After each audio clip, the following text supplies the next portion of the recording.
Greetings, ladies and gentlemen, and welcome to this latest edition of Tales from Outer Space. Hope you enjoy. Story number 1. Shall we? Written by Weggy and Warrior. The small, sleek vessel shuddered as the breaching charge turned the airlock into a gaping wound in the thin steel skin.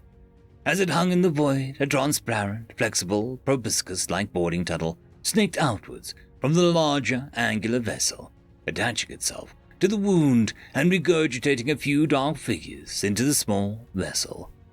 The boarding proboscis retracted, having served its purpose. Pushing through the narrow corridors, the boarding party walked fast. Scurrying on 6 limbs, they deftly avoided damage to their pressure suits as they made their way to the engine compartment. Even if their vessel had, by careful aiming, killed the small vessel's ability to thrust, the reactor was still a potential danger. Precious seconds and minutes went by before the alien controls were understood and the reactor was rendered safe. Red lights flashed in the corridors as the boarding party made their way to the other end of the sleek vessel. Passing and ignoring cargo holds, the boarding party scampered and glided as the artificial gravity spun down. Bereft of power, as a small vessel's simple AI shut down non-essential systems to preserve what energy reserves the ship possessed. Outside, strong cables with harpoons at the end darted out from the large vessel, tearing through the small vessel's skin. The harpoons stuck and cables tightened as the larger vessel pulled the smaller vessel closer. The boarding party chatted amongst themselves with excitement, forcing open airtight doors and jamming them open against the remote possibility of having to retreat. Pausing in front of the open door to the sleek vessel's small bridge, the boarders exchanged glances before moving in. They grabbed their hand-to-hand weapons, selected to prevent the stray projectiles causing a catastrophic damage in a vessel alien to the boarding party. They scurried through the opening. The armored pressure door slid closed behind the last member of the boarding party as the light of the small room increased. "I guess I should, for the sake of politeness, bid you welcome aboard." The voice came from a small figure, slowly unfolding itself from the consoles near the far end of the bridge. "However, I choose not to, not since you clearly do not have peaceful intentions." The one that was leading the boarding party scuttled to the front, staring down at the 4-limbed figure. "We are acting in accordance with orders. This vessel is in approach to a blocked planet. This vessel refused to turn around. This vessel refused inspection. This vessel—" A klaxon interrupted the tribe. The small figure reached out, touched something on the control panel, and a loud noise stopped as suddenly as it began. Yes, the small figure said.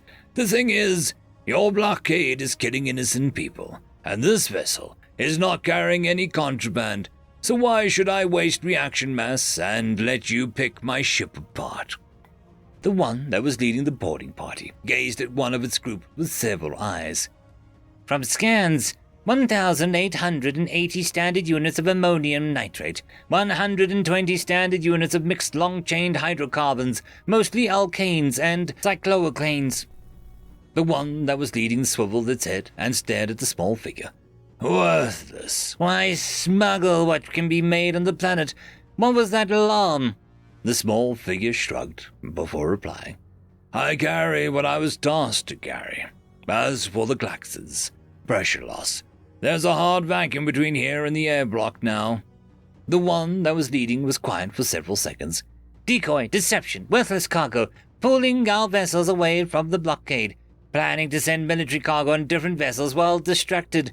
But we see through your ruse. We will leave and cut your vessel free. Return to our patrol. Plain fail." "Close," the human figure admitted as it picked up a crude club, festooned with spikes and hooks. "But, as we say back on home, no cigar. The plan was not to lure you off station. It was to destroy your vessel. We knew, of course, that you would render the reactor safe, but there are other ways to create explosions." The small figure swung the club back and forth a few times. "Time," it continued. "Time is what was needed. Time to pump the fuel oil into the tanks of fertilizer. Time to have your vessel reel me in like a harpooned whale. Time to initialize the crush switches which are installed on the hull of this vessel. Fool, like all human. The one who was the leader said, Vacuum is no issue. We have pressure suits. We can return to airlock and signal your vessel. The AI started the oil pumps when you breached. The small figure continued, as it had not been interrupted. That part of your operation took 4 minutes and 30 seconds. Initializing detonator circuits were another 45 seconds. You spent 2 minutes and 45 seconds from the breach to the reactor shutdown. Another 3 minutes from engineering to bridge. I've kept you talking for almost 3 minutes so far. At current speed, there will be a hull-to-hull contact in less than 2 minutes. 600 tons of fertilizer makes for one hell of a firecracker. You may or may not be able to get the airlock in time if you leave right now. The small figure showed its teeth and swung the hooked club again.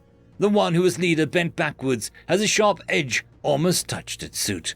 The only switch to the bridge pressure door is behind me, the small figure said softly, and I have a weapon that'll rip and tear your suits. So, shall we dance? End of story. Story number 2. The Debrief, written by Weggian Warrior. There was the sound of fast footsteps on the tile and metal floors of the facility, stopping hurriedly at one of the heating pits. As the echoes died away in the cavernous room, the wounded in the pit awoke and rose. Standing nearest the pit, flanked by medical personnel and flunkies, stood a figure in a lavish outfit. Its 6 legs were spread wide, asserting dominance. The wounded bent its remaining legs in submission, barely trembling in the cool air. Confirm that you were leader of 2 to the power of 4, part of the ground forces attached to the assault carrier 5-43, tasked with securing target 67-496.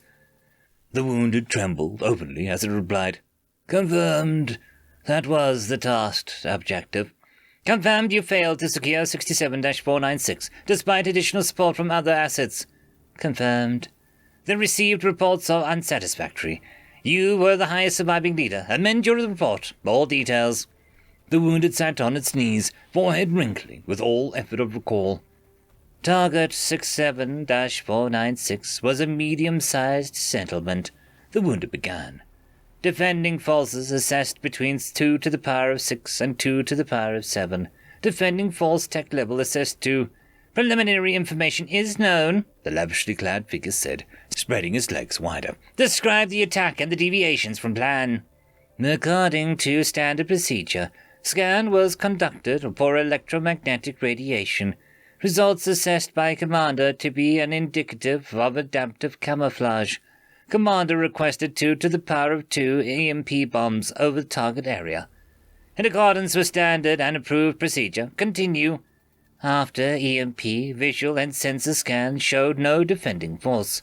Commander had assessed that the detected electromagnetic radiation had been a decoy. Ordered 2 to the power of 4 fire units to enter target area and secure. The wounded trembled again. On approach, there were several minor explosions from light openings in the structures of the settlement. All 2 to the power of 5 killed or wounded. Small movements in the settlement revealed part of the defending force, clad in green, grey, and black. Same reflection wavelengths as structures in settlement.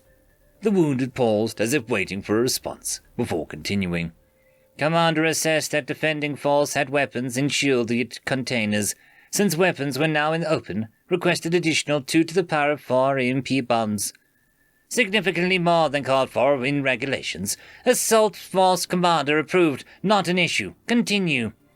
Delay in bomb delivery, defending force not visible at this point. I assessed that defenders utilized non-active camouflage. Commander disagreed, stating defenders being on a tech level Gamma. For the benefit of less military personnel, state tech level Gamma before continuing. Gamma. Interstellar capable, all Gamma-level civilizations are doctrinally a potential threat. All Gamma-level civilizations are assessed to use directed energy weapons and... The wounded paused, thinking. Postulate. Current assessment outdated. Continuing. After the second EMP bomb, Commander ordered advance. Proceed with care. No movement in settlement. Several small explosions under the feet of the assault force. Significant portion of force killed or disabled. I lost mobility and watched the rest engagement from ground. The wounded paused again, running from front limb over the stumps remaining of the 2 legs. Commander led from front. Large explosion, non-nuclear. Killed Commander and significant portion of remaining forces. Mechanism of killing assessed to be a cone of high-velocity fragments, likely metallic. There was a chatter from the assembly. The figure in the lavish outfit turned and stared until it died down, then returned its attention to the wounded. Defending force emerged from settlement, counterattack, bipedal, nimble, utilizing natural cover and concealment. No power armor observed, no vehicles observed. Weapons held in upper pair of limbs, likely kinetic. Flashes of fire and crackling sound. All the assault force was resisted were dispatched. Several of my team killed with blades mounted to the end of the defenders' weapons. The lavish figure looked at the wounded, the unspoken question loud and clear. Weapon was out of reach. After main defending force bypassed, one of the defenders came closer. No visible weapon, possibly significant mark on cladding, a red cross with a white circle. He cauterized wounds, stabilized fluids, displayed compassion. End of story.